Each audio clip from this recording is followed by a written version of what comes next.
Esse vai ser um vídeo longo, de modo que eu já vou dar um spoiler aqui para quem não tiver paciência de assistir a coisa toda.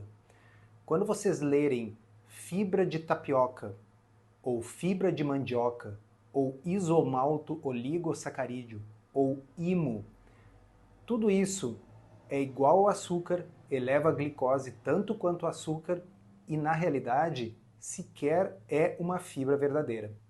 Esses adoçantes novos, como Moon Sugar, como Impossible Sugar, como Naneia e tantos outros, que têm como seu principal ingrediente essas coisas, fibra de mandioca, fibra de tapioca, fibra isolada de tapioca, isomalto oligosacarídeo ou IMO, que é a mesma coisa, tudo isso eleva a glicose tanto quanto o açúcar, nada disso é fibra, e é sobre isso que a gente vai conversar hoje.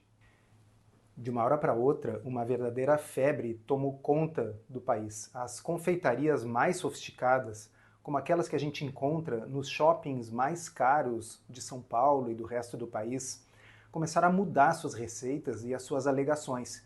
E agora, além daquelas alegações tradicionais para produtos fit, coisas como sem glúten, sem lactose, etc., começou a surgir a frase sem polióis. O que são polióis? Lembrando, polióis são coisas como xilitol, sorbitol, eritritol. Com exceção do maltitol, todos os demais polióis são excelentes para adoçamento para pessoas como os diabéticos que não querem ou não podem ter elevações significativas na sua glicemia, na glicose no sangue. Todos esses que eu citei praticamente não elevam a glicose no sangue. E, no entanto, hoje em dia é quase garantido que se você for pedir um doce low carb em uma confeitaria especializada, você vai receber algo sem polióis e à base de IMO, isomaltooligosacarídeo, ou fibra de tapioca, fibra de mandioca, que é algo, pessoal, que tem o mesmo impacto na glicose do que o açúcar. Como é que a gente foi se meter nessa confusão bizarra? A primeira coisa que vocês têm que sempre se perguntar é por que não usar o açúcar? É uma pergunta simples, mas é importante a gente pensar sobre isso se a gente quiser entender o quão inadequado é essa febre do IMO, da fibra de tapioca, que não é fibra. São basicamente três motivos que a gente tem para preferir não usar o açúcar. O primeiro e mais óbvio é que a gente quer evitar o impacto glicêmico, ou seja, em termos bem leigos, o que a gente quer evitar é que o açúcar que a gente come eleve o açúcar no sangue, a glicose. Pacientes diabéticos, por exemplo, são prejudicados por alimentos que contêm açúcar e que elevam a sua glicose excessivamente. Cada vez que um paciente diabético consome um alimento que eleva muito a sua glicose, acima de 180, acima de 200, ele está matando células beta, células do seu pâncreas que produzem glicose. Ele está matando neurônios que ele vai precisar lá adiante. Ele está matando as unidades filtrantes que compõem o rim. Ele está prejudicando o revestimento interno dos vasos sanguíneos e aumentando o risco de aterosclerose. Então não é brincadeira. Para o paciente diabético que está optando por uma estratégia de baixo carboidrato para diminuir o risco dessas coisas todas, quando ele opta por comer um doce low carb, esse doce low carb não deveria impactar a sua glicose da mesma forma que um doce feito com açúcar. Então, não faz sentido eu trocar açúcar por qualquer outra coisa que eleve a glicemia tanto quanto o açúcar, ok? Vamos lembrar disso. A gente também quer evitar as calorias do açúcar. Muitas pessoas optam pelas versões low carb dos doces, porque afinal cada grama de açúcar contém 4 calorias, e se a pessoa substituir, por exemplo, por eritritol, que tem 0,2 calorias por grama, o impacto calórico será menor. Todo carboidrato que for absorvido terá as mesmas calorias do que um xarope puro de glicose, porque ambos são digeridos e absorvidos. E, por fim, nós queremos evitar os diversos danos à saúde associados ao consumo do açúcar. Com isso em mente, pessoal, a gente pode ir para a seguinte pergunta: por que simplesmente não trocar o açúcar por estévia, por exemplo? Afinal, a estévia é doce, ela é segura, ela é natural, ela não eleva em nada a glicemia e ela não contém calorias e está associada com bons desfechos de saúde. Então, aparentemente, nós já temos uma boa solução. Falei da stevia, poderia ter falado de monk fruit, poderia ter falado de sucralose, enfim, as opções são muitas. O problema é que o açúcar, ele não é apenas doce, a função dele não é só adoçar. Ele apresenta um efeito de corpo, ou seja, de volume, ou seja, ele ocupa espaço, ele fornece estrutura para as receitas. Se vocês pensarem num quindim, por exemplo, os ingredientes básicos são coco, ovos e açúcar. Mas o açúcar ele não está ali só para adoçar. Seria impossível fazer um quindim só com coco, ovos e, sei lá, adoçante em gotinhas. Por quê? Porque boa parte do peso da massa, do volume do quindim é o próprio açúcar. Vamos para um exemplo mais prosaico e mais óbvio, um pé de moleque, cujos ingredientes são açúcar e amendoim. O açúcar não está ali só para adoçar o amendoim. O pé de moleque é basicamente açúcar com pedaços de amendoim no meio do açúcar. O açúcar é o doce, ele é a estrutura. Aquilo que você pega na mão é o açúcar com pedaços de amendoim. Então, para uma série de receitas, não basta o adoçamento fornecido por uma stevia, por um monk fruit. Eu preciso do volume, da estrutura. E os exemplos são muitos, brigadeiros, chocolates ao leite, várias situações em que se você não tem o volume, o corpo do açúcar, a receita não dá certo. Outra coisa, pessoal, é que o açúcar carameliza. Pense num doce de leite, por exemplo. O açúcar, ele está dando ali o ponto, mas ele também está dando aquela cor e aquele sabor maravilhoso do açúcar queimado, da caramelização. Imagina tentar fazer uma calda de um pudim utilizando um adoçante em gotas, um adoçante de alta intensidade, como uma stevia. É impossível.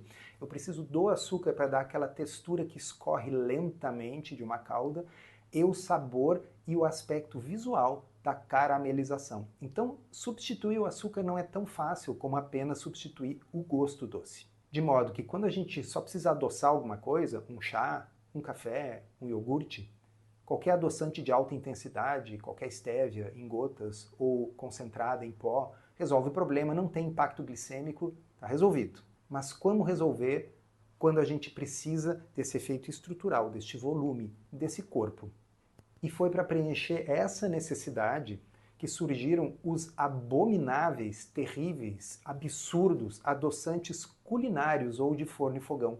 Quase todos são feitos com maltodextrina. Maltodextrina, pessoal, é basicamente um tipo de amido. Absorve tão rapidamente quanto glicose pura, líquida. E, portanto, é terrível para os diabéticos. Mas vocês vão encontrar nesses adoçantes como Tal e Qual e várias outras marcas famosas de adoçantes culinários, Linea, Stevita, etc. Então, essas aí são opções terríveis. Por quê? Porque é basicamente amido com um outro nome, adoçado com um adoçante de alta intensidade. Porque lembrando, por que eu não uso o açúcar? Porque o açúcar ele tem efeito de corpo, o gosto é bom, ele carameliza, ele é doce. Por que não usar o açúcar? Ah, porque eu quero evitar o efeito glicêmico. Bom, então maltodextrina não adianta, porque maltodextrina tem o efeito glicêmico, não é mesmo? A solução que se emprega há anos e que as confeitarias low carb do Brasil todas empregavam e que faziam doces seguros para os diabéticos, que não impactavam a glicemia, são os polióis. É o xilitol, o eritritol, o sorbitol. São substâncias que ocupam espaço além de adoçar. Algumas delas têm uma leve caramelização, inclusive, e com exceção do maltitol, que é absorvido e convertido em glicose, todos os outros são boas opções. Então o problema, em princípio, estava resolvido, certo? Nós temos bons adoçantes de alta intensidade, e quando a gente precisa algo com corpo, nós temos os polióis. Mas tem um problema, pessoal, que é o problema que acabou gerando esse monstrengo do isomaltoligosacarídeo, fibra de tapioca, fibra de mandioca, o problema digestivo dos polióis. Vocês lembram de ter aprendido na escola, no colégio, sobre efeito osmótico, pressão osmótica? Basicamente significa que se você tem uma membrana separando dois compartimentos e você coloca uma grande quantidade de um soluto de um lado dessa membrana, por exemplo, muito sal ou muito açúcar, a água atravessa a membrana para ir para aquele lado que tem aquele soluto. No intestino, a gente tem uma membrana, que é a mucosa intestinal. De um lado está o nosso corpo, do outro lado está o interior do intestino, onde estão os alimentos, as fezes, enfim. Se você colocar uma grande quantidade de um soluto ali dentro, isso, através desse efeito osmótico, puxa água para dentro do intestino. E este é o mecanismo de ação de boa parte dos laxantes. O hidróxido de magnésio, que é o leite de magnésia, nada mais é do que uma formulação de magnésio que não é absorvida. Isso acaba puxando água para dentro do intestino e provocando diarreia. Ora, por que o açúcar não provoca diarreia? Porque ele é todo absorvido no intestino delgado. Ele não chega no intestino grosso para ter esse efeito laxativo. Por que a maltodextrina, por que o amido, nada disso causa diarreia? Porque tudo isso é rapidamente absorvido no intestino delgado antes de chegar no intestino grosso. Por que o xilitol causa desconforto gastrointestinal e diarreia em tanta gente? Justamente porque ele não é absorvido. A característica benéfica dele de não elevar a glicemia ocorre porque ele não é absorvido. Ora, como ele não é absorvido, ele acaba chegando, boa parte dele, intacto no intestino grosso. E por causa deste efeito osmótico, ele pode provocar desde cólicas até diarreia. As cólicas estão muito associadas ao quê? À produção de gases pelo microbiota intestinal, que está fermentando aquele xilitol que chegou intacto no intestino grosso. As fibras solúveis, fibras verdadeiras, elas sofrem do mesmo problema, pelos mesmos motivos. Porque elas não são absorvidas, afinal fibra é isso, né? É um carboidrato que não é digerido e não é absorvido. Elas podem acabar apresentando o efeito osmótico com diarreia e frequentemente causam gases, distensão abdominal, porque elas estão servindo de substrato para fermentação pelas bactérias do seu intestino. Para que elas possam servir de substrato para a fermentação das bactérias do intestino grosso, elas precisam chegar no intestino grosso. Se elas forem digeridas e absorvidas no intestino delgado, aí não chega nada no intestino grosso, mas aí não seriam fibras, porque fibra, por definição, não é absorvida, não é digerida e chega no intestino grosso, ok? Ah, mas eu na realidade não me importo se a substância vai ser absorvida, desde que eu não tenha cólica ou diarreias. Bem, então por que você não usa açúcar? Que é baratíssimo, é mais gostoso, carameliza, tem todas as vantagens. Se você realmente não se importa que ele vai elevar a sua glicemia, use açúcar, coma um doce com açúcar. Porque, cá entre nós, pessoal, vamos ser francos, é burrice pagar 25 vezes mais para consumir algo que será absorvido tão rapidamente quanto o açúcar no intestino delgado, que vai elevar a sua glicose tanto quanto o açúcar, mas que, no entanto, você precisa ainda por cima adoçar com estévia. E vai comer um negócio que tem os mesmos impactos negativos do açúcar, mas não tem um gosto tão bom, não carameliza tão perfeitamente. Só faz sentido eu substituir o açúcar por algo que não seja o açúcar se for para evitar os efeitos do açúcar. Então, sim, nós temos que nos focar no impacto glicêmico do ímã. E só abrindo um parênteses aqui, existem duas exceções, tá? De substâncias que são absorvidas no intestino delgado e que, portanto, ou não têm ou têm muito pouco efeito gastrointestinal, mas que não têm impacto glicêmico e não têm impacto calórico. Uma delas é o eritritol. O eritritol, ele, ao invés de passar intacto para o intestino grosso e provocar diarreia, ele é absorvido, só que ele não é metabolizado no organismo e ele é excretado intacto na urina. Por isso ele não tem impacto glicêmico e não tem impacto calórico. E o outro é a alulose. A alulose é um açúcar em que há uma modificação química apenas na fórmula. Isso faz com que ele não seja metabolizado e ele também é excretado na urina, só que a alulose ela tem características muito mais próximas da do açúcar, inclusive com caramelização, sabor, etc. Porque, pessoal, na natureza é assim, tudo que você não comer, alguém vai comer. Existem trilhões de micro-organismos lá no nosso intestino grosso, no nosso cólon, que estão aguardando ansiosamente por tudo que o seu intestino delgado não absorver. Isso significa que a sua microbiota, aquela que mora no intestino grosso, ela nunca chega a comer açúcar, ou amido, ou maltodextrina. Porque o seu intestino delgado absorve tudo antes. E é por esse motivo que essas coisas, açúcar, amido, não causam gases. A microbiota, ela fermenta os carboidratos que você não consegue digerir, polióis, fibras solúveis, e como subproduto gera uma grande quantidade de CO2 e hidrogênio. Sabe um espumante feito pelo método tradicional, quando se fermenta a uva na garrafa e aquilo gera gás, o famoso gás do espumante? Pois é, pelo mesmo motivo que o espumante tem gás, você também fica com gás se você comer algum carboidrato que realmente não for digerido. É o mesmo mecanismo, pessoal. E se algo não dá gases, como é o caso do isomaltosacarídeo, do IMO, nossa, que maravilha, um adoçante que não dá gases. Ele é tão maravilhoso quanto o açúcar. O açúcar também não dá gases. Ah, mas o açúcar afeta a minha glicemia. Sim, o IMO também. Eles não dão gases por isso, porque eles são absorvidos. É óbvio. Como eu coloquei lá na minha postagem na área de membros, se a microbiota não está soltando fogos de artifício, é porque ela não ganhou nada. Quem ganhou foi a sua corrente sanguínea, que agora tem um monte de glicose, que antes não estava lá. E aí, finalmente, nós chegamos no IMO, isomalto-oligosacarídeo. Olha só, começa assim. Ah, eu quero um brigadeiro low carb, que não tenha impacto glicêmico, porque eu quero uma dieta saudável, que tenha a mesma textura e sensação na boca do original, que seja doce, obviamente, mas com mínimo sabor residual, e que não me dê gases, nem barriga inchada, e muito menos diarreia. Mesmo que eu coma 2 ou 3 desses brigadeiros, eu quero tudo isso, eu quero. Além disso, eu moro num país que ainda não aprovou a lulose, então seria uma boa opção, mas a gente não tem. Tá? E eu não quero usar eritritol porque até o eritritol me dá um certo desconforto. Então eu não quero perder nada. Eu quero poder comer bastante, eu não quero que tenha calorias, eu quero que o gosto seja bom, mas eu não quero que dê diarreia. E aí, para preencher essa lacuna do impossível, surgiu o impossível, o IMO. Ele substitui o efeito de corpo do açúcar, ele carameliza, mas, segundo dizem, ele não eleva a glicemia por ser uma fibra solúvel e não gera gases. Se você é um leitor que está prestando atenção no que eu falei até agora, você está me dizendo assim, tem algo aí que não está certo.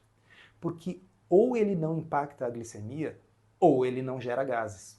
Porque se ele não impactar a glicemia, é sinal que ele vai passar intacto até o cólon, ele terá sido uma fibra, e portanto ele vai gerar gases. Se ele não gera gases, é porque ele foi todo absorvido no intestino delgado. Portanto, não tem como ele não impactar a glicemia. É só pensar, pessoal. Cada vez que vocês lerem num pacote a alegação de que um adoçante à base de IMO, fibra de tapioca, fibra de mandioca, essas alegações, não causa problema intestinal, o fabricante está dizendo sem perceber que aquilo ali está indo para o sangue e não para o cólon. Ou seja, tem impacto glicêmico. Pessoal, eu vou entrar agora em detalhes que a maioria de vocês nunca quis saber, mas eu vou entrar nos detalhes por quê? Porque vocês vão ver gente na internet, profissionais de saúde, nutricionistas, cozinheiros, blogueiros, etc., falando de muitas dessas coisas aqui para dizer, olha, é fibra sim, porque tem tal e tal ligação, porque ele é feito por fermentação, porque ele tem um número X de glicoses ligadas uma na outra.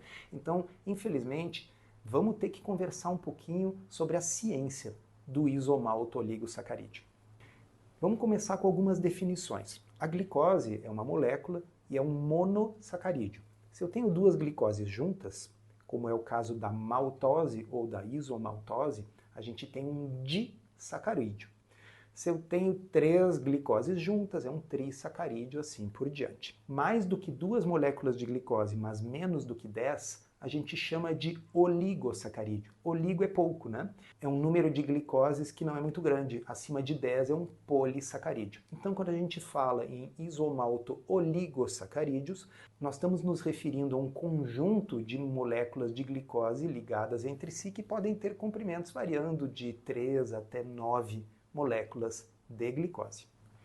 O amido, o nosso famoso amido, ele é um polissacarídeo de glicose, muitas vezes contendo milhares de moléculas de glicose.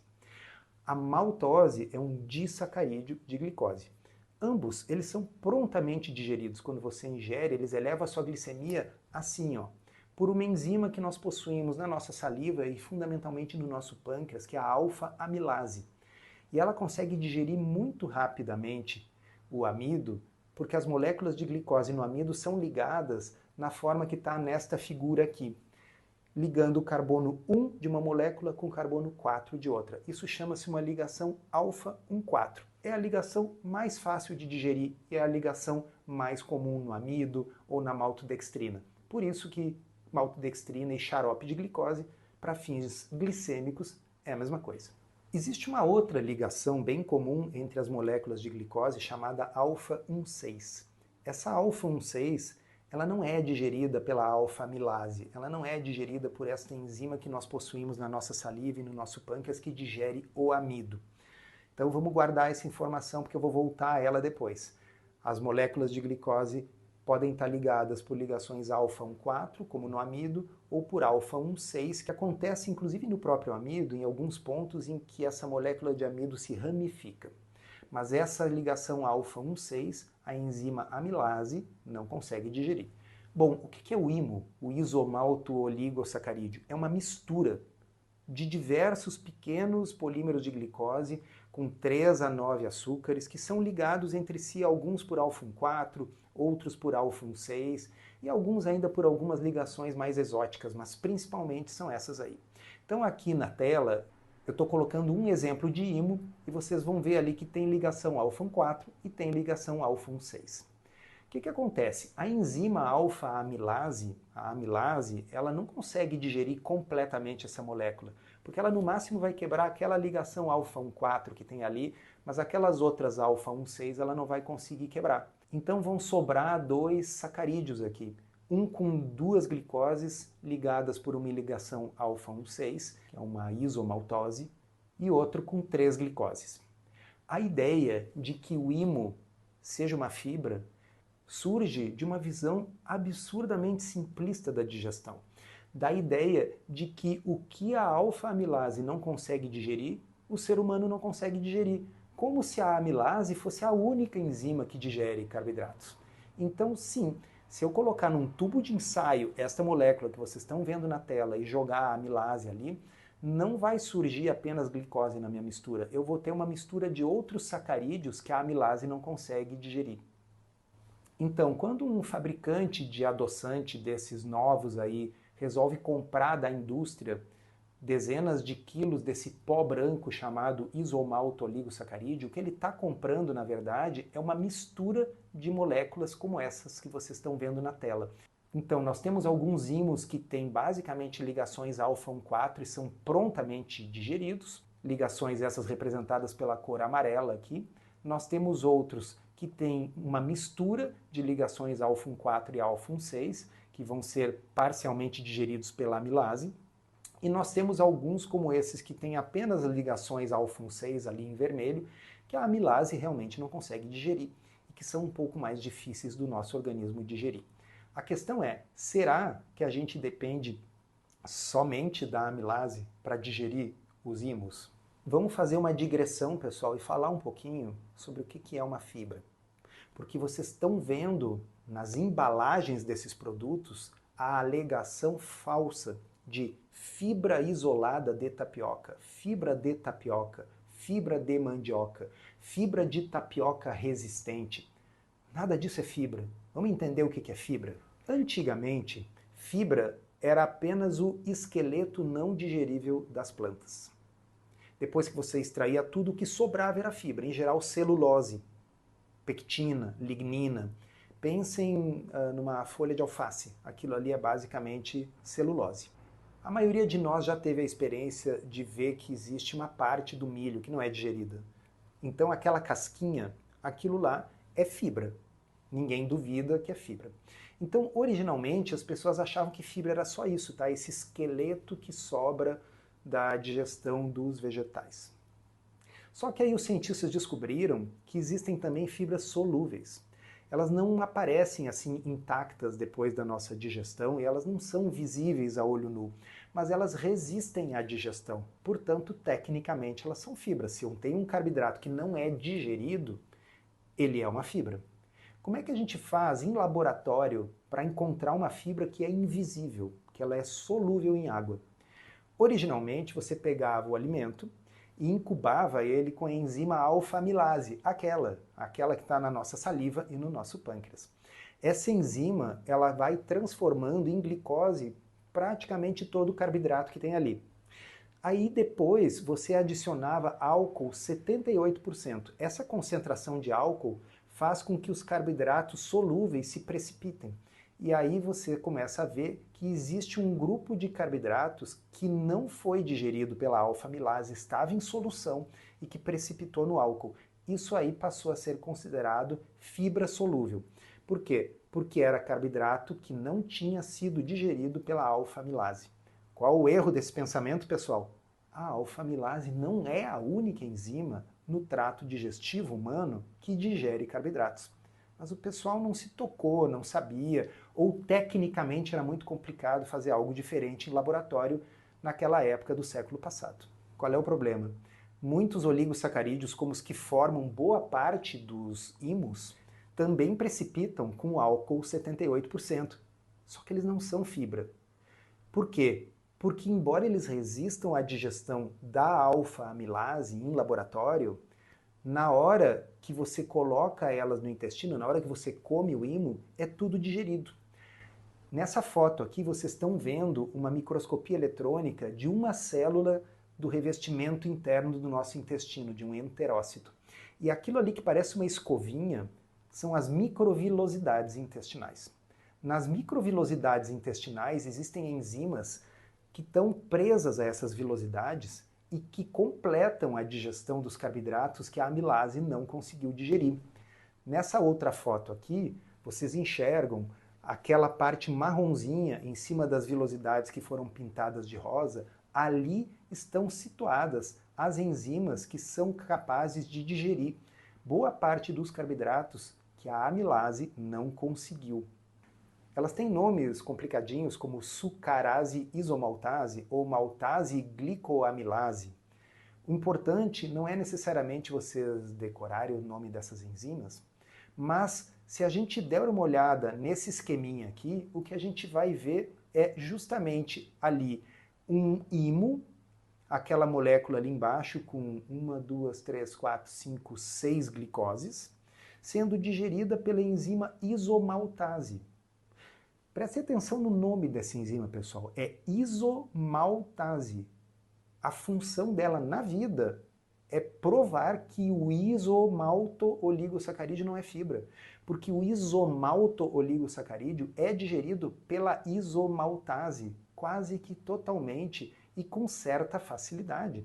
Então, lá no início do processo em que se começou a fazer a determinação das fibras solúveis, a metodologia primitiva empregada dava a entender que essa fração de sacarídeos que não tinham sido digeridos pela amilase eram fibra, porque afinal a amilase não tinha digerido eles. E hoje nós sabemos que estas enzimas presentes no nosso intestino conseguem digerir esses oligosacarídeos com certa facilidade. Então, pessoal, recapitulando, os métodos analíticos antigos davam a entender que qualquer oligo ou polissacarídeo que não fosse digerido em laboratório pela alfa-amilase era uma fibra. Isso acabou levando à ideia equivocada de que o ímã poderia ser uma fibra solúvel. E é isso que consta nas fichas técnicas da maioria dos ímãs que as indústrias compram. Então, nem todo mundo, pessoal, está de má fé aqui. Tem gente de boa fé que não aguentava mais ouvir as pessoas reclamarem que elas comiam seus doces e tinham diarreia ou tinham gases, e que apareceu um vendedor da indústria mostrando que nós temos a solução. Nós temos aqui um produto que é uma fibra, mas não causa gases. Vocês que chegaram até essa parte do vídeo já sabem que isso não é verdade. Mas imagina como é fácil cair nessa conversa se você tem os seus clientes exigindo essa alternativa e alguém vai vender essa alternativa para você.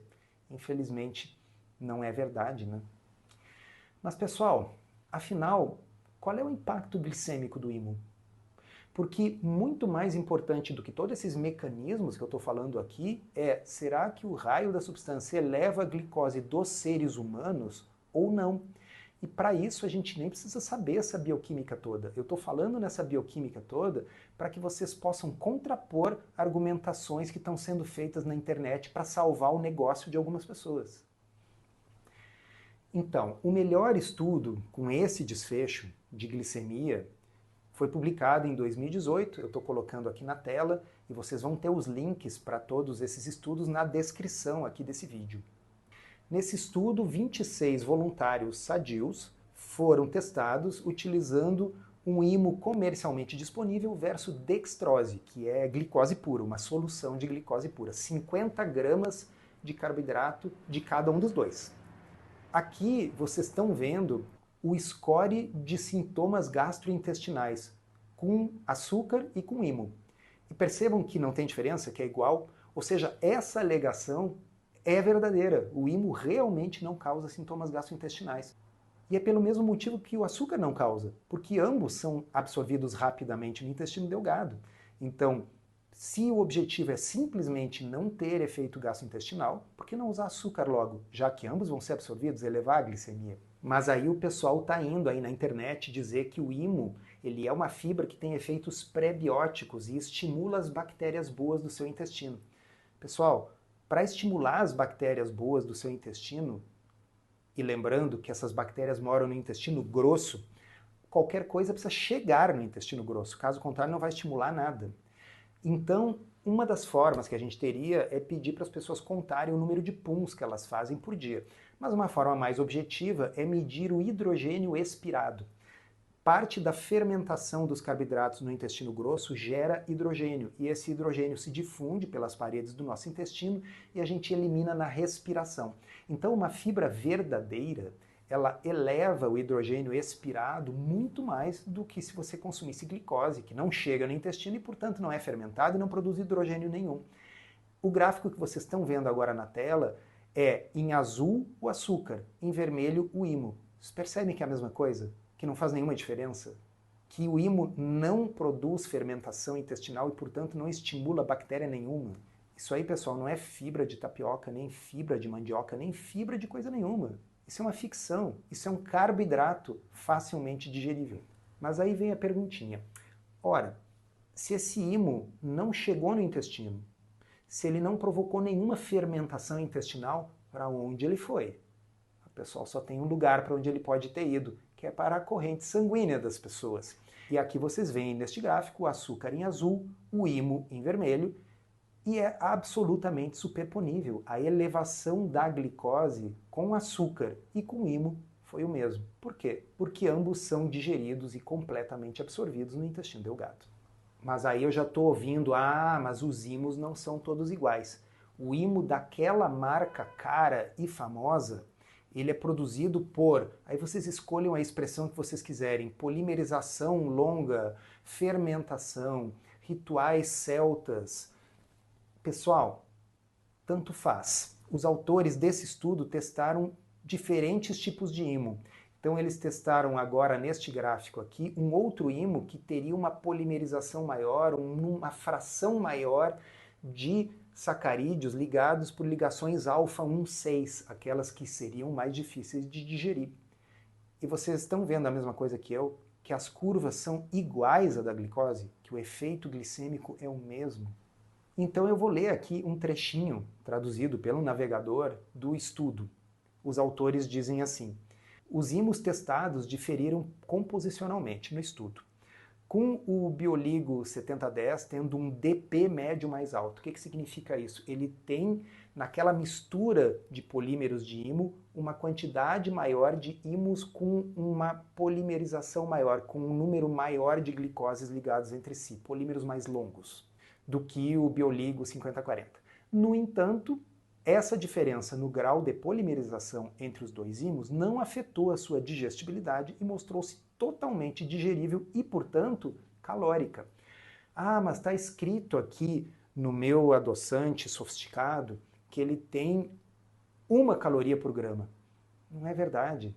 Não é verdade por quê? Porque para dizer isso, ele está partindo do princípio de que só tem 1 caloria por grama porque a maior parte não será absorvida, é uma fibra e vai passar para o intestino. A gente já viu que nada chega no intestino. A gente já viu que é tudo absorvido. Se é tudo absorvido, são 4 calorias por grama. Não importa o que esteja escrito na embalagem. Ah, mas esse é o único estudo? Não, pessoal. Obviamente esse não é o único estudo que testou isso. O próximo estudo que eu vou mostrar para vocês comparou uma fibra de verdade, que é a fibra solúvel de milho, versus o IMO. Nesse gráfico, vocês estão vendo ali pintadinho por mim em azul o efeito da fibra de milho. Fibra de milho, a glicemia das pessoas praticamente não mudou. Essencialmente, não dá para dizer que a pessoa consumiu alguma coisa. Que é o mesmo resultado que a gente vê com o placebo em verde ali. A gente não vê diferenças na glicemia. Veja que mesmo no placebo a glicemia oscila um pouquinho, porque a glicemia pode oscilar um pouco de um minuto para o outro por motivos que não têm a ver com o que você comeu. Agora, quando a gente olha o IMO, no IMO tem gente ali indo a 150, 160 de glicose depois de consumir o IMO. Então, veja, existem fibras solúveis de verdade, que não têm impacto glicêmico. Fibra solúvel de milho é uma delas. Por que o pessoal não usa isso então no lugar? Porque a fibra de milho é uma fibra e, portanto, ela pode sim provocar gases. É isso, pessoal. Ou vai ter impacto glicêmico ou vai provocar gases. A gente tem que se conformar com a fisiologia. E sobre gases, vamos ver essa tabela aqui. Nessa tabela, vocês estão vendo ali o placebo em verde e a fibra solúvel de milho em azul. E vocês podem observar, aos 120, aos 150 minutos, que há um aumento para 16, 17 na produção de hidrogênio no pessoal que consumiu uma fibra verdadeira, fibra solúvel de milho. Olhem lá o placebo, não mudou nada. Agora olhem o IMO, é igual ao placebo. O IMO não chega no cólon, o IMO não é fibra, o IMO não alimenta nenhuma bactéria boa, não é prebiótico, o IMO é um carboidrato igual à glicose. Olhem de novo essa tabela, na parte azul, o que é uma fibra de verdade. E aí, se a gente for olhar de novo aqui, a gente vai entender. A fibra de verdade não eleva a glicemia. Por quê? Porque ela passa reto pelo intestino delgado e vai toda para o cólon, onde ela é fermentada e gera gases. O placebo não gera gases porque ele é placebo, mas também não eleva a glicemia. E o IMO? O IMO eleva a glicemia feito louco. E por isso ele não gera gases, porque ele não chega no cólon, ele é igual ao açúcar. E pessoal, eu sei que o vídeo está ficando longo, mas vocês vão me perdoar, porque eu preciso passar essa informação, porque tem gente que vinha sendo enganada, tanto entre consumidores, como entre produtores, confeitarias que acreditaram que o IMO não tinha impacto. Gente que comprou esse IMO do produtor de IMO para montar os seus adoçantes, acreditando que estava fazendo a coisa certa. Só que depois desse vídeo, se a pessoa assistiu, ou ela vai reformular os seus produtos, ou ela passa a ter dolo em vender alguma coisa que alega ter fibra sem ter e que alega não elevar a glicemia quando eleva. Em 2020, um outro grupo de pesquisadores quis avaliar o impacto do IMO nas incretinas, que são aqueles hormônios intestinais como o GLP-1. Imaginando que o IMO, como ele teoricamente seria uma fibra, ele poderia ter um impacto neste tipo de hormônio aí que é nas incretinas. E aí tá ali, né? Nesse gráfico aqui na letra A, a gente vê que o IMO elevou a glicemia tanto quanto a dextrose, quer dizer, o xarope de glicose, e quando a gente olha as fibras verdadeiras, e ali nós temos a maltodextrina resistente, não comparar com maltodextrina, essa maltodextrina resistente é a mesma fibra solúvel de milho, e o dextran, fibras reais, elas não têm impacto glicêmico. Fibra não pode ter impacto glicêmico porque a definição de fibra é um carboidrato que não é digerido. Se ele não é digerido, ele não vai ter impacto glicêmico, mas vai ter efeitos gastrointestinais, né?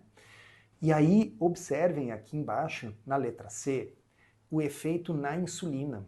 O IMO conseguiu elevar mais a insulina do que a própria glicose. Ou seja, a gente pode dizer que, no mínimo, é igual. Bem, mas se vocês realmente estão interessados nesse assunto e andam acompanhando os vídeos que andam rolando por aí nas redes sociais, vocês já devem ter ouvido alguém dizer, não, mas é que o nosso IMO, ele é um IMO fermentado. Ele não é esses IMOs comuns. O nosso IMO fermentado, este é fibra. Bom, então eu vou mostrar para vocês um estudo em que os autores testaram 7 IMOs diferentes. 6 deles eram esses IMOs comuns, que são produzidos pela digestão do amido da tapioca e depois pela aplicação de uma outra enzima que vai gerar esses pequenos oligômeros de glicose. E um dos imos era um imo produzido pelo método de fermentação da sacarose com aceptores de maltose. É o famoso imo fermentado. A gente vai falar mais sobre ele ali adiante, mas neste momento eu só quero mostrar para vocês uma parte desse estudo aqui dos 7 imos.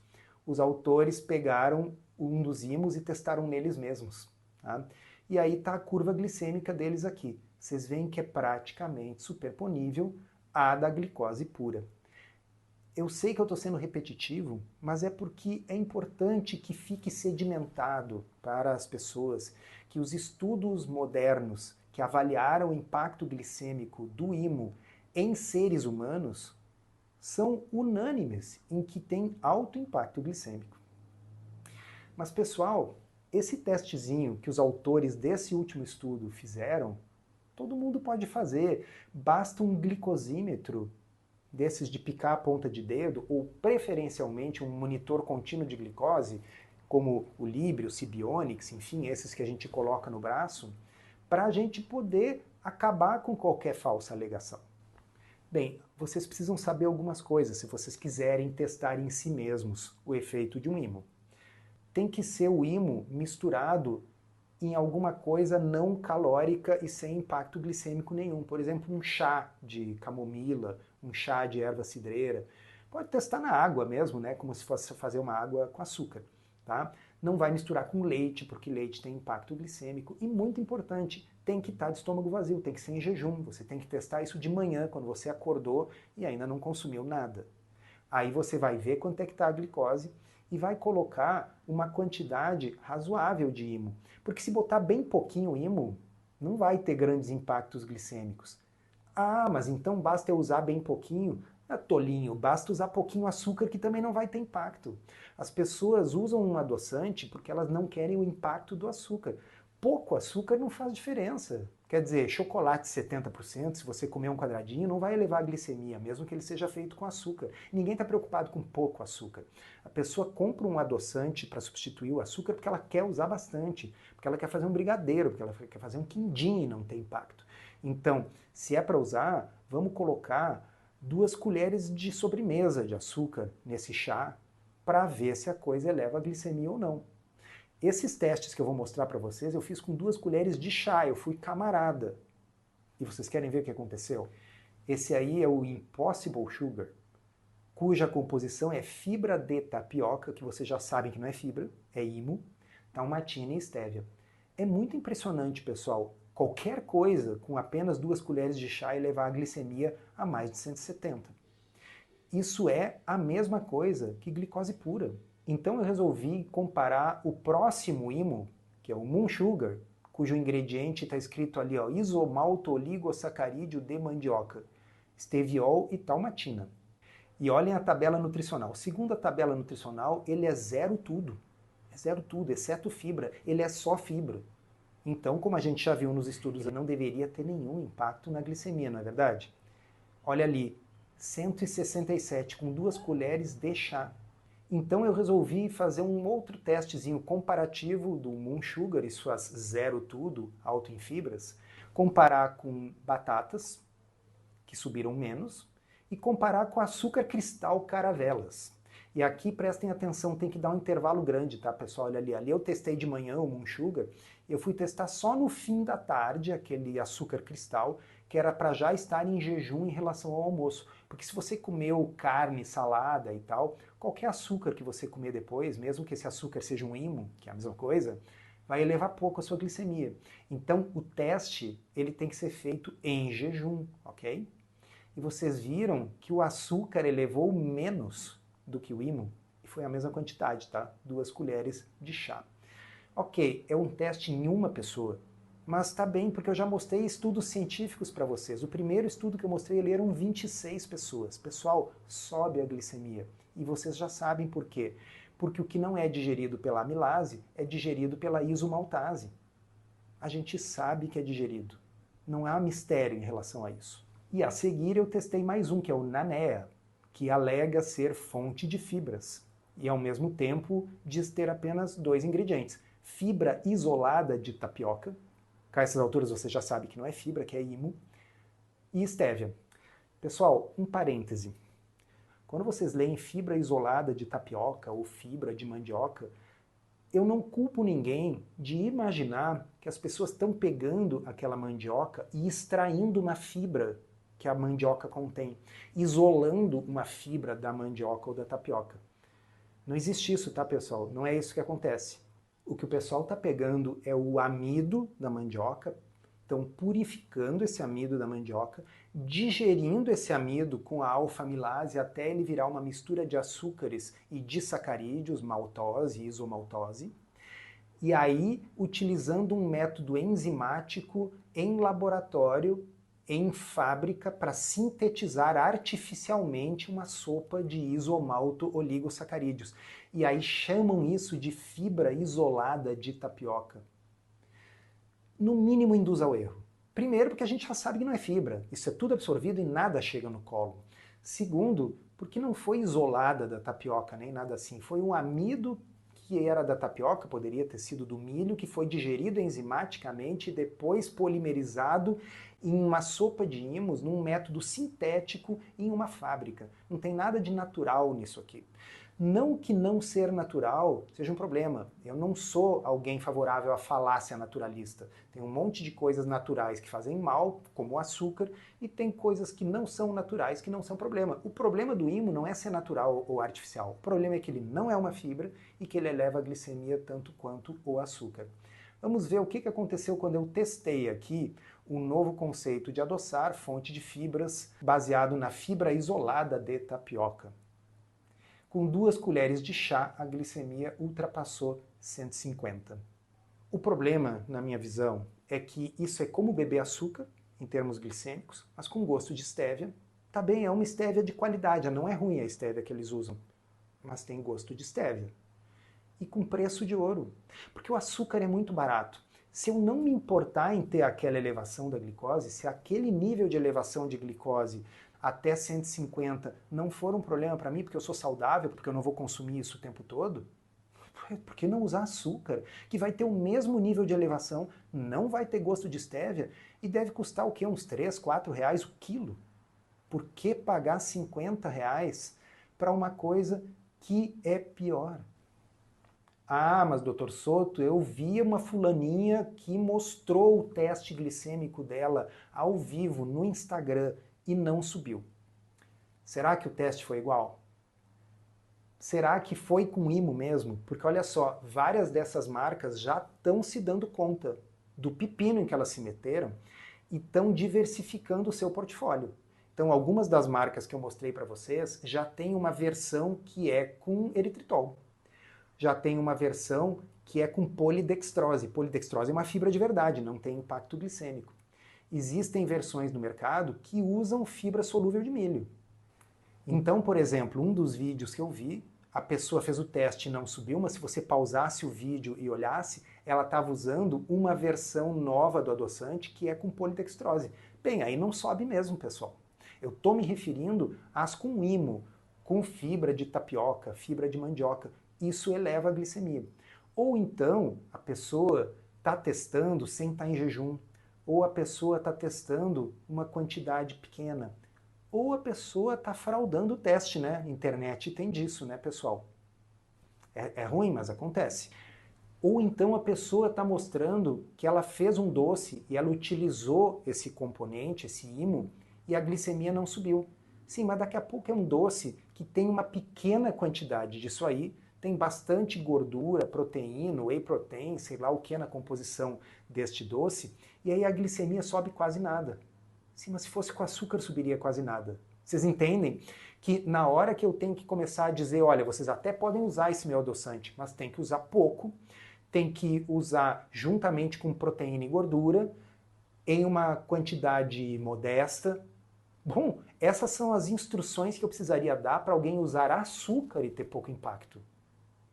É isso. Só faz sentido eu substituir o açúcar, que é o benchmark, que é o ideal, que é aquilo que a gente quer imitar com o adoçante. Só faz sentido eu trocar o açúcar por outra coisa se eu pretendo usar bastante daquilo e, portanto, se fosse bastante açúcar ia ter impacto, aí faz sentido trocar. Ora, se eu for usar bastante IMO, vocês já viram o que acontece, com 2 colheres de chá já é um desastre. Bom, meus parabéns, se você chegou até aqui, e eu quero ver se vai sobrar alguém até o final deste vídeo, porque agora a gente vai falar um pouco de detalhes ainda mais bizantinos, porque você tem que ter condições de contrapor as besteiras que estão falando por aí nas redes. Você que tem uma confeitaria low carb, você que tem uma indústria que fabrica um adoçante desses e que entrou nessa de boa fé, presta atenção.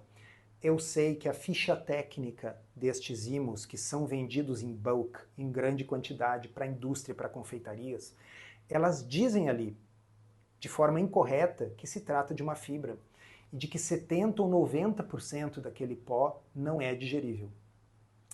Pessoal, existe uma entidade chamada AOAC, Associação Oficial de Químicos Analíticos.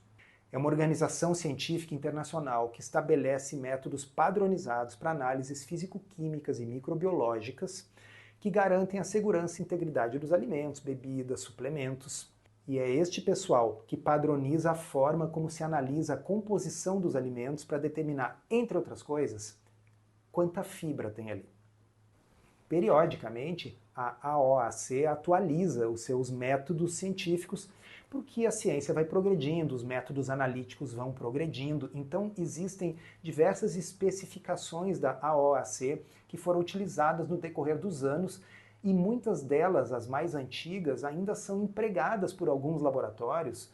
Dependendo do laboratório que você manda analisar uma coisa, pode ser que ele use um método defasado, um método ultrapassado. Para quem se interessa sobre isso, esse artigo que eu coloquei na tela aqui é maravilhoso. Ele foi publicado na revista da própria AOAC e ele fala sobre qual método a gente deveria escolher para medir as fibras. Mas eu já vou adiantar para vocês. Os valores que estão declarados de fibra nas fichas técnicas desse produto são claramente derivados de um método muito obsoleto da AOAC, que é o 985.29, que era aquele que digeria as coisas com a alfa-amilase e depois precipitava no álcool e o que precipitasse ele considerava fibra, sem levar em conta a digestão intestinal pela isomaltase. E eu quero que vocês se fixem nessa tabela aqui. Essa é uma tabela com alguns tipos diferentes de oligosacarídeo, e lá embaixo eu marquei em verde o isomalto oligosacarídeo, de uma marca comercial disponível nos Estados Unidos. Então, na primeira coluna, nós temos a quantidade de fibra que o fabricante declara. E nas colunas subsequentes, na segunda e na terceira, nós temos a quantidade de fibra medida neste estudo com diferentes metodologias da AOAC. O fabricante declara 65,4% de fibras. Com a metodologia de 2009, eles identificaram 29% de fibras. E com a metodologia de 2017, que nem é a mais recente, já caiu para 10%. De 65% para 10%. Veja, se eu disser que uma mistura de IMOs é 90% digerível, isso é muito mais compatível com os testes glicêmicos dos estudos que eu já mostrei para vocês e com os testes glicêmicos que eu mesmo fiz. Então, o que acontece é que o intestino digere essas coisas, mas precisou a metodologia analítica evoluir para contemplar a digestão que é feita pelas enzimas da borda intestinal, que não era contemplada pelos métodos iniciais da AOAC, e são esses métodos defasados que estão sendo empregados para colocar os números falsos que constam nas fichas técnicas desses produtos. Tá, mas e o IMO fermentado? Esse unicórnio entre os IMOs? Esse IMO que, esse sim, é o único que realmente é uma fibra, porque ele é fermentado. Vamos ter que conversar um pouquinho sobre ele para vocês desmontarem o último argumento que ainda circula aí nas redes para defender o IMO. Vamos lá, pessoal. O IMO, como eu falei antes, ele é produzido através da digestão enzimática do amido, em maltose e glicose, seguido do emprego de uma outra enzima que liga esses oligosacarídeos variados. Isso se chama transglicolização. E o resultado, esses isomaltoligosacarídeos são altamente digeríveis, elevam a glicemia tanto quanto um xarope de glicose, e é essa coisa que foi testada e falhou em todos os estudos que eu mostrei para vocês até aqui. Só que existe um outro método para a fabricação de IMO, que utiliza como substrato a sacarose, que é o açúcar de mesa, açúcar de cana, e a maltose. Sob a ação de uma enzima chamada dextransucarase, a glicose é removida da sacarose e é colada na maltose usando ligações alfa-1,6. Isso vai produzindo um excesso de ímos lineares ligados por alfa-1,6, como esses que eu estou mostrando para vocês aqui na tela. Ali à direita vocês têm um com 4 glicoses, mas a partir de 5 glicoses ligadas com alfa-1,6, a digestão de fato é um pouco mais difícil, mas ela não é impossível. Então, os dois primeiros da foto, eles são facilmente digeridos pela isomaltase. Para eles, açúcar é a mesma coisa. Mas as cadeias mais longas, com 5 ou mais glicoses, com ligações alfa-1,6, elas de fato têm uma digestão mais lenta. Quando você escuta a gente alegando que o seu IMO é um unicórnio, que é diferente de todos os demais, que é fermentado, talvez seja uma referência a este processo que essas pessoas estão falando. E aí, pode até existir outros fabricantes, tá? Mas tudo que eu encontrei na pesquisa, e eu pesquisei bastante, é que o único fabricante comercial em grande quantidade disso aí chama-se Isothrive. No site deles, eles fazem um monte de alegações de que o IMO deles é resistente à digestão, que é uma fibra pré-biótica e tal, e eu não achei nenhum estudo clínico em humanos que tenha testado esse Isothrive com desfecho de impacto glicêmico. Eu simplesmente não encontrei.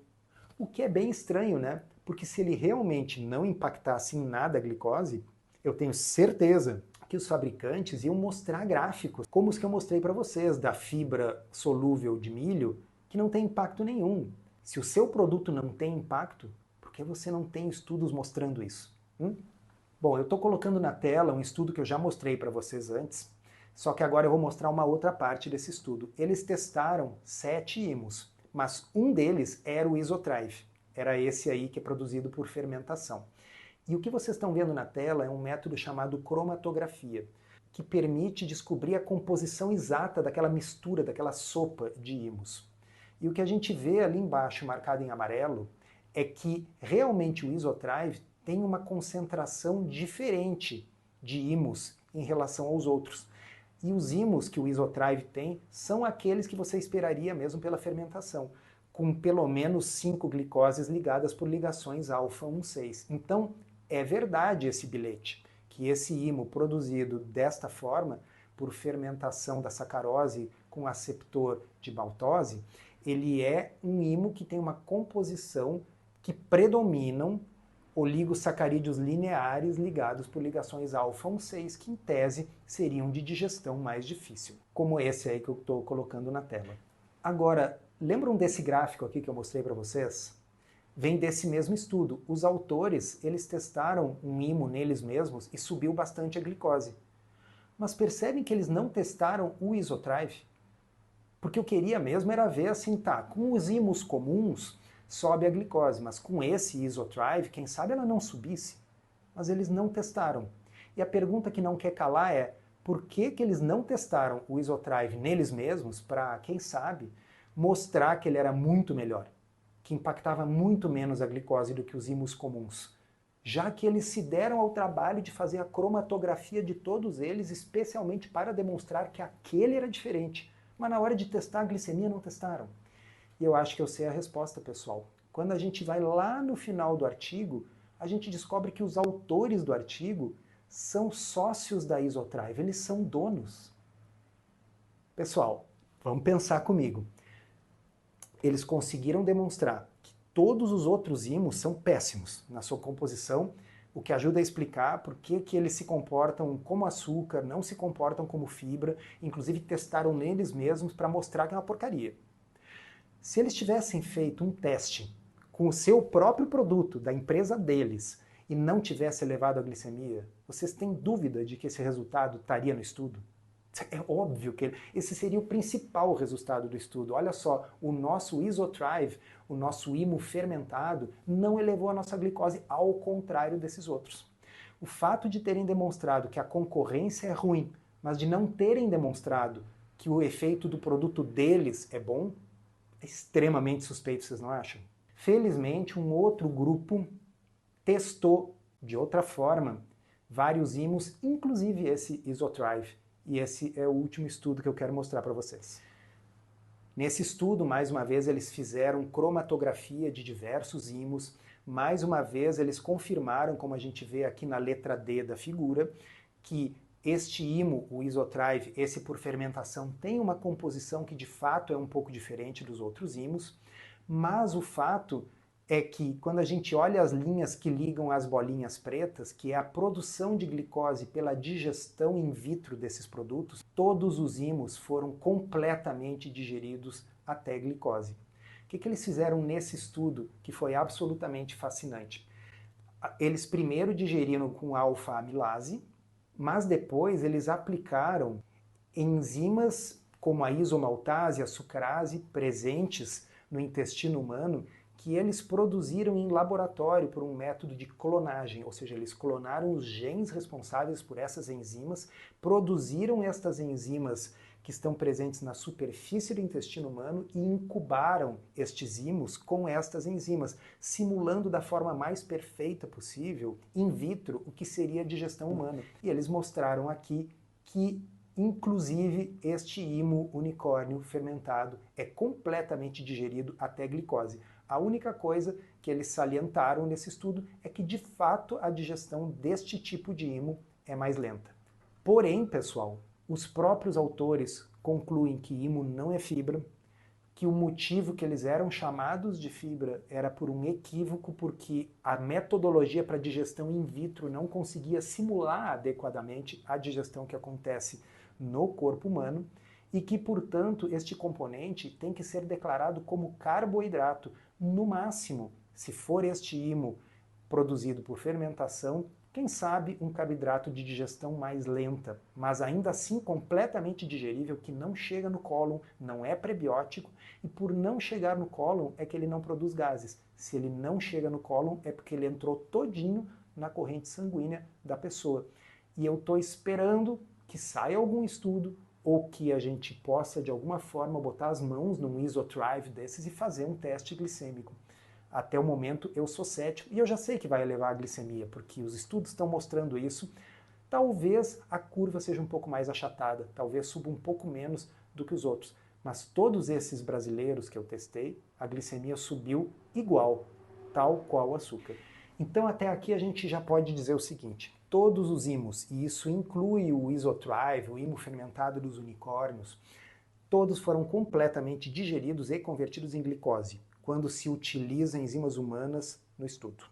Isso significa que os IMOs são carboidratos e não fibras. E como eu já expliquei, a incorreta classificação original do IMO como fibra aconteceu porque o tipo de enzima utilizada normalmente pelos pesquisadores nos estudos in vitro oriundas de leveduras, simplesmente não tem a mesma capacidade de digestão do IMO que o intestino humano. Por conta de tudo isso, pessoal, o FDA americano proibiu declarar IMO como fibra. Nos Estados Unidos, se você vai colocar IMO num produto, ele entra nos carboidratos, o que está certo, porque ele é um carboidrato. A União Europeia manda declarar como fonte de glicose. Por que é fonte de glicose? Porque não é uma fibra. No Brasil, produtos com IMO estão proibidos pela Anvisa de alegar zero açúcar, porque todos os IMOs têm frações de açúcar e que é, portanto, considerado como açúcar adicionado, tá? Tem que ter, se não está escrito no rótulo, está errado. E como a Sari mostrou nessa postagem aqui do Substack dela, a Anvisa esclareceu que o IMO deve ser contabilizado como carboidrato e não como fibra. É inadmissível aquele rótulo que eu mostrei para vocês antes, que está zero tudo e apenas fibra. Não, ele é zero fibra, ele é todo carboidrato. O que, mais uma vez, está correto, visto que nenhum tipo de IMO se comporta como fibra. Bom, eu já mencionei isso antes, mas eu quero deixar claro de novo que eu acho que muita gente está errando de boa fé, pelo menos até assistir esse vídeo. Depois que assistiu esse vídeo, se continuar errando é de propósito. Porque assim como um medicamento tem uma bula, um ingrediente industrial para alimentos possui uma ficha técnica. E essa ficha descreve em detalhes as características físico-químicas, a composição e os efeitos que esse produto pode ter de acordo com a literatura científica.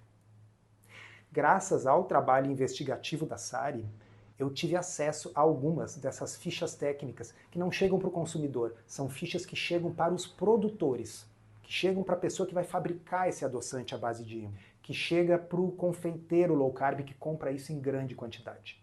Inclusive, há trocas de mensagens entre representantes comerciais de IMO e fabricantes de produtos low carb. E, pessoal, é um verdadeiro show de horrores, tá?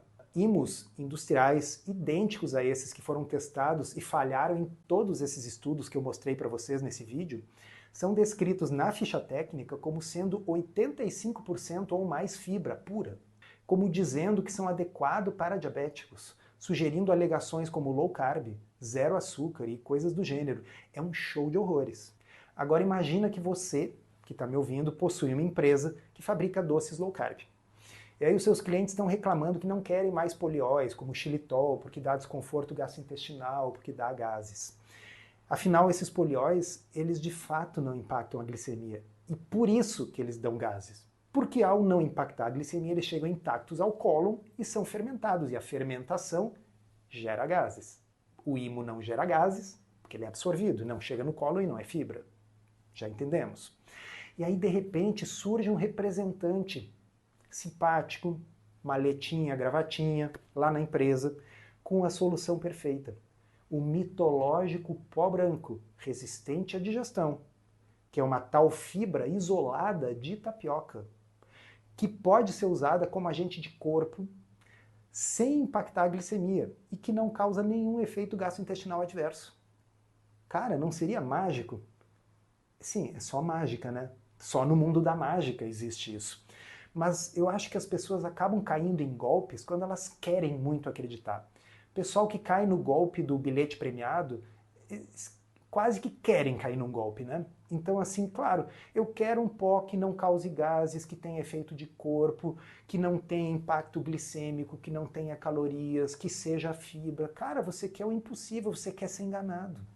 Mas a verdade é que aí, pressionado pelos consumidores que recusam todos os adoçantes sólidos que são realmente low carb, porque dá gases e tal, porque eu não quero polióis, e de posse de uma ficha técnica que confere poderes mágicos a esse pó misterioso, muitas pessoas, muitos fabricantes optam por simplesmente acreditar. E quanto aos fabricantes desses IMOs? Os artigos que eu elenquei para vocês nesse interminável vídeo deixam claro que os fabricantes estão empregando metodologias antigas da AOAC que superestimam tremendamente a quantidade de fibras solúveis presentes nos IMOs. Assim, eles sempre vão poder alegar que os números que constam na ficha técnica, eles são oriundos de estudos analíticos que realmente foram realizados. Porém, como a gente viu, a depender da metodologia, boa parte do que foi classificado como fibra não passa de oligosacarídeos que são totalmente e facilmente digeríveis. Então, tecnicamente, esses produtores talvez não estejam fazendo nada ilegal, embora eles estejam usando uma metodologia que produz resultados efetivamente falsos. Na postagem da área de membros, eu coloquei essa figura em que eu comparo com a lenda de que no fim do arco-íris tem um pote de ouro. Então, no fim do arco-íris, eu acredito que tem um pote de IMO que tenha todas essas características. Ele é um IMO que não tem calorias, ele é pura fibra, mas mesmo sendo fibra, ele não provoca nada gastrointestinal, ele não eleva a glicemia, mas ele tem um efeito de corpo, mas ele carameliza. Lá no fim do arco-íris deve ter isso aí. O problema é que a gente vai tentando procurar o fim do arco-íris e o arco-íris vai se afastando, a gente nunca consegue encontrar. No mundo real em que a gente vive, fora das lendas irlandesas, sem os leprechauns, isomaltoligosacarídeo, ou fibra isolada de tapioca, ou fibra de mandioca, ou IMO, tem o mesmo efeito da glicose. Não tem nenhum efeito de fibra. Eleva a glicemia de um diabético tanto quanto o açúcar elevaria, se não mais. E é uma forma de consumir calorias e elevar sua glicemia pagando 25, 50 vezes mais do que você pagaria pelo açúcar, que pelo menos é mais gostoso, carameliza melhor, tem características na receita que funcionam melhor e custa muito barato. Então, Se é para ter impacto glicêmico, use açúcar. Se não é para ter impacto glicêmico, use polióis. Ah, mas se eu comer 3 brigadeiros com poliol, eu tenho gases. Quem sabe está na hora de chegar à conclusão que não dá para comer 3 brigadeiros com poliol, a gente tem que escolher nossas batalhas. Ou você faz uma exceção e naquele dia você come com açúcar sem auto-engano, porque vai pagar mais barato, o gosto vai ser melhor e o impacto na sua glicemia vai ser exatamente o mesmo do que se você tivesse comido os 3 brigadeiros com imo.